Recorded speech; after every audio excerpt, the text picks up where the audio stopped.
अस्सलाम वालेकुम स्टूडेंट्स, कैसे हैं आप सब। अगर आपने अभी तक मेरे चैनल को सब्सक्राइब नहीं किया तो मेरे चैनल को सब्सक्राइब करें और बेल के नोटिफिकेशन को प्रेस कर दें ताकि जो मेरी आने वाली लेटेस्ट वीडियोस हैं वो आप तक पहुंचें।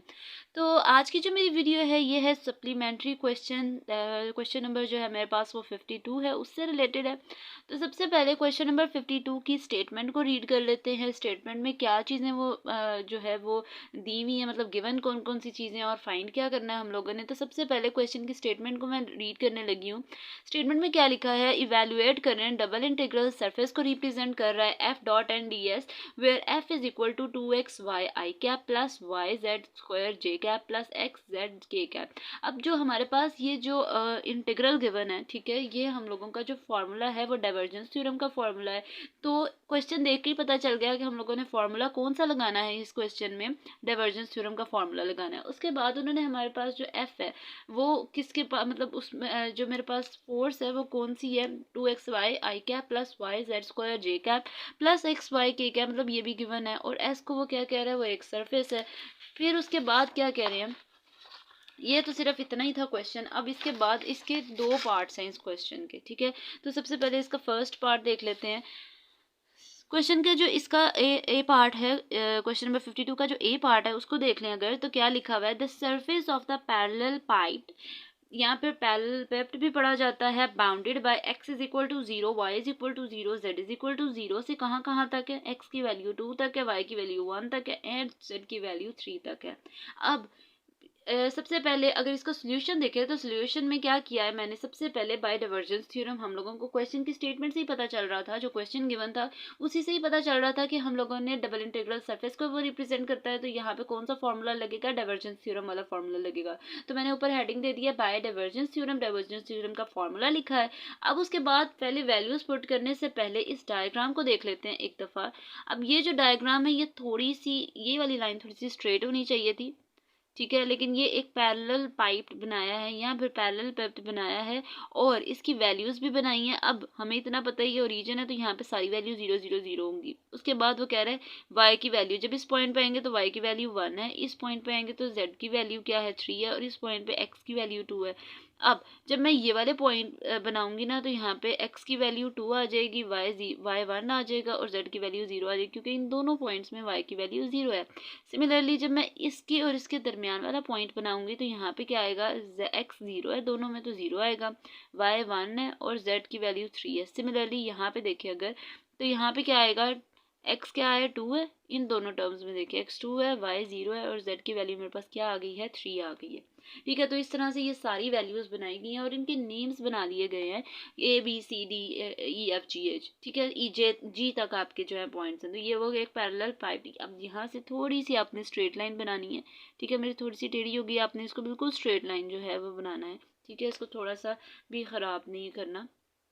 अब नेक्स्ट देखें, ये तो मेरे पास डायग्राम हो गई। अब मैंने क्या करना है, मेरे पास जो वॉल्यूम इंटीग्रल है, मतलब सरफेस किसके इक्वल है, ट्रिपल इंटीग्रल वॉल्यूम को रिप्रेजेंट करता है डेल डॉट एफ डीवी। अब एफ की वैल्यू मेरे पास गिवन है, डीवी की जगह dx dy dz आ जाएगा। और जो मेरे पास वैल्यूज हैं, ठीक है, वो क्या आएंगी, पहले वो कह रहा है क्वेश्चन में देखें अगर ए पार्ट में 0 से x की वैल्यू 3 तक है, y की वैल्यू 0 से कहाँ तक है, 1 तक है, और z की वैल्यू 0 से 2 तक है। अच्छा, ये क्वेश्चन काफ़ी ज़्यादा ईजी है as compare to the previous question, so that's why मैंने इसको जो है वो इतना ज़्यादा एक्सप्लेन नहीं करूँगी।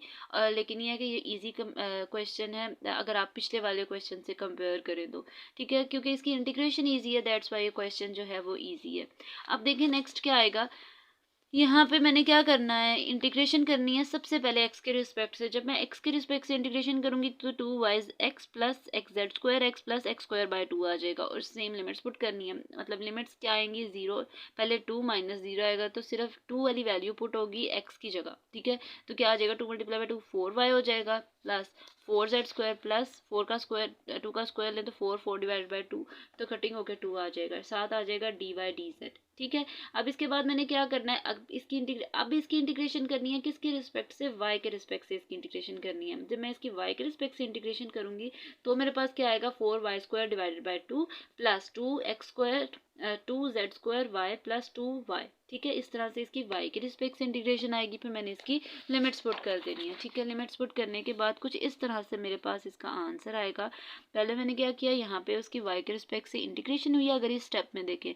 नेक्स्ट स्टेप में मैंने उसकी लिमिट्स पुट की हैं, लिमिट्स पुट करने के बाद कुछ इस तरह से आंसर आया। अब देखें यहाँ पे 2 + 2 मिलके 4 हो गया, प्लस 2z² आ गया। अब अगेन इसकी यहाँ पे क्या आएगा कि मैंने इसकी z के रिस्पेक्ट से इंटीग्रेशन करनी है। z के रिस्पेक्ट से इंटीग्रेट करूंगी तो क्या आ जाएगा, 4z प्लस 2 पावर में 1 प्लस क्या आ जाएगा, z³ डिवाइड बाई 3। इस तरह से मेरी लिमिट्स आ गई हैं। अब आपकी मर्जी है इसको पहले लिख लें या इसको बाद में लिख लें, तो मैंने इसको पहले कर लिया, इसको बाद में लिख दिया। लिमिट्स पुट की हैं, आपकी मर्जी है इस पर ही लिमिट्स पुट करनी है तो इसमें लिमिट पुट कर दें। 4z की जगह 3 आ जाएगा, प्लस 2z की जगह क्या आ जाएगा, 3 का क्यूब लें तो 27 आ जाएगा। आगे पीछे हो सकते हैं, इससे कोई जो है वो फ़र्क नहीं पड़ेगा क्वेश्चन में। उसके बाद सिंप्लीफाई किया है, कटिंग किया तो 18 + 12 आ गया है, और 18 + 12 करें तो 30 आता है, और ये मेरे पास जो इसका ए पार्ट था उसका आंसर आ गया, ठीक है। अब मैं मूव करूंगी इसका जो बी पार्ट है उस पर। बी पार्ट भी इजी है, बहुत ज़्यादा मुश्किल नहीं है, ये क्वेश्चन है ही बहुत इजी है, लेकिन ये आपके पेपर पॉइंट ऑफ व्यू से डाइवर्जेंस थ्योरम से रिलेटेड आपका जो है काफ़ी ज़्यादा इंपॉर्टेंट क्वेश्चंस हैं। अगर मैं आपको एक दफ़ा ये चीज़ बता दूं तो 52 से लेके अगर देखा जाए 52, 53, 54, 55, ठीक है, तो ये 55 तक काफ़ी ज़्यादा इंपॉर्टेंट क्वेश्चन है, क्योंकि ये डाइवर्जेंस थ्योरम से रिलेटेड है। अगर आपको क्वेश्चन आ जाए तो ये इंपॉर्टेंट क्वेश्चन है। नेक्स्ट देखें, the surface of the reason bounded by, इसका बी पार्ट अब मैं रीड करने लगी हूँ। The surface of the reason bounded by x = 0, y = 0, y = 3, z = 0 and x + 2z = 6। हमारे पास अगेन वैल्यूज गिवन है, ठीक है, और अब हम लोगों ने क्या करना है, इसकी वैल्यूज को पुट करना है, ठीक है। तो इस तरह से हम लोगों ने इसके जो रीजन है मतलब उसकी वैल्यूज़ को, अब दोबारा से बी पार्ट की अगर देखें वैल्यू तो मैंने फार्मूला अगेन वही लगेगा, ठीक है। y की वैल्यू भी 0 से कितने तक जा रही है, 3 तक, और z की वैल्यू भी 0 से 3। अब हमें कैसे पता लगेगा, z की वैल्यू 0 से 3 तक है, तो मेरे पास x की वैल्यू में यहाँ पे देखिए, अगर मैं यहाँ पे सॉल्व करूँ तो क्या आएगा, x की वैल्यू मेरे पास क्या गिवन थी, x प्लस साथ क्या था, 2z, ठीक है, 2z = 6, ठीक है। फिर यहाँ से मैंने z की वैल्यू 3 जो है वो फाइंड आउट किया। वो कैसे किया, रीज़न ये है कि मैंने x की वैल्यू यहाँ रखी 0, जब x 0 था तो 2z = 6 आ गया, z इधर रहेगा तो 2 दूसरी साइड पे जाके डिवाइड हो जाएगा, तो यहाँ पे z की वैल्यू मेरे पास क्या आ गई है, 3 आ गई है। इधर से हम लोगों ने ये पॉइंट निकाला है, और x की वैल्यू तो इक्वेशन के फॉर्म में ही रहेगी, क्योंकि हम लोगों ने जब उस रीजन पे एंटर होते हैं z 0 से 3 तक है, तो x की वैल्यू 0 से 6 में, मतलब सिर्फ हम लोगों ने क्या किया, 2z इधर था तो वो दूसरी साइड पे चला गया। फिर अब इसकी इंटीग्रेट, पहले इसको डेल के साथ मल्टीप्लाई करेंगे तो कुछ इस तरह से आंसर आएगा। i डॉट i मिलके 1 हो जाता है, j डॉट j भी मिलके 1 हो जाता है, और k डॉट k भी मिलके 1 हो जाता है। तो कुछ इस तरह से मेरा फाइनल फार्मूला बनेगा। इसके बाद मैंने इंटीग्रेशन करनी है, पहले x के रिस्पेक्ट से, फिर y, z के रिस्पेक्ट से, फिर y के रिस्पेक्ट से। जब मैं इसको x के रिस्पेक्ट से इंटीग्रेट करूँगी तो मेरे पास क्या आ जाएगा, 2yx plus z² plus x² 2, ठीक है। फिर लिमिट्स पुट करनी है, लिमिट्स को 6 - 2z की फॉर्म में आएगी। अब इसकी अगर नेक्स्ट क्या करनी है, मल्टीप्लिकेशन करनी है, इसको सिंप्लीफाई करना है। यहाँ पे इसका स्क्वायर एक्सपैंड होगा, 6 का स्क्वायर क्या होता है, 6 का स्क्वायर अगर देखा जाए तो 36 है, प्लस 4 z² आ जाएगा, और -2 × 2 4 हो जाएगा। फिर इसकी जब मैं 2 कॉमन लूँगी तो 2 से कैंसिल आउट हो जाएगा। तो इस तरह से हमारे पास वैल्यू आई है। फिर मैंने इसकी फर्दर देखना है कौन सी वैल्यू एक दूसरे में प्लस हो रही है और कौन सी की कटिंग हो रही है, तो हम लोगों ने इसको सिंप्लीफाई करना है, ठीक है। अब जब सिंप्लीफाई करूँगी तो कुछ इस तरह से मेरे पास इसका आंसर आएगा। इतना मेरे पास इसका आंसर आ गया सिंप्लीफाई करने के बाद। अब फिर अगेन मैंने इसकी इंटीग्रेशन करनी है। अब मैंने इसकी किसकी रिस्पेक्ट से करनी है, z के रिस्पेक्ट से। z के रिस्पेक्ट से इंटीग्रेशन करने के बाद लिमिट पुट की, लिमिट पुट करने के बाद कुछ इस तरह से मेरे पास फाइनल आंसर आया। फिर मैंने यहाँ पे देखा कि यहाँ पे +54 वैल्यू बन रही है, और अगर इसी वैल्यू में, इसी इक्वेशन में देखा जाए तो -54 बन रहा है। तो मैंने ये चीज़ आपको बार बार एक्सप्लेन की है कि सेम वैल्यूज़ ऑपोजिट साइंस हो तो वो कैंसिल आउट हो जाते हैं, तो इन लोगों ने एक दूसरे के साथ कैंसिल आउट जो हो जाना है।